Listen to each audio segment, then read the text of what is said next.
আসসালামু আলাইকুম প্রিয় দর্শক, সিরাজটিকের নতুন একটি ভিডিওতে আপনাকে স্বাগতম। আজকের ভিডিওর মাধ্যমে আমরা জানার চেষ্টা করব গার্ডেন গ্রো ব্যাগ কীভাবে সহজে ব্যবহার করবেন।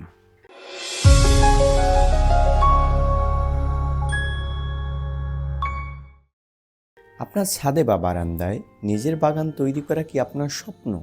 তবে গার্ডেন গ্রো ব্যাগ হতে পারে আপনার জন্য সেরা সঙ্গী। আজ আপনাকে দেখাবো কিভাবে সহজেই এটি ব্যবহার করবেন। গ্রো ব্যাগ কি? গার্ডেন গ্রো ব্যাগ হলো পরিবেশ বান্ধব এক ধরনের ব্যাগ যা টবের বিকল্প হিসাবে ব্যবহৃত হয়। এটি হালকা, সাশ্রয়ী এবং বহনযোগ্য। ব্যাগ প্রস্তুত করুন। মাটির সাথে জৈব সার মিক্স করে নিন। নারিকেল ছোবড়া অথবা কম্পোস্ট মিশিয়ে মাটিকে হালকা করে নিন। গাছ লাগানো। আপনার পছন্দের শাক সবজি বা ফুলের চারা লাগান। মাটির উপরিভাগে সামান্য পানি দিন। প্রিয় দর্শক, গ্রো ব্যাগের সাহায্যে আপনার বাগান তৈরি কার্যক্রম অনেকটা সহজ করে ফেলুন। আজকে এই পর্যন্তই। দেখা হবে আবার নতুন কোনো ভিডিওতে, ইনশাআল্লাহ।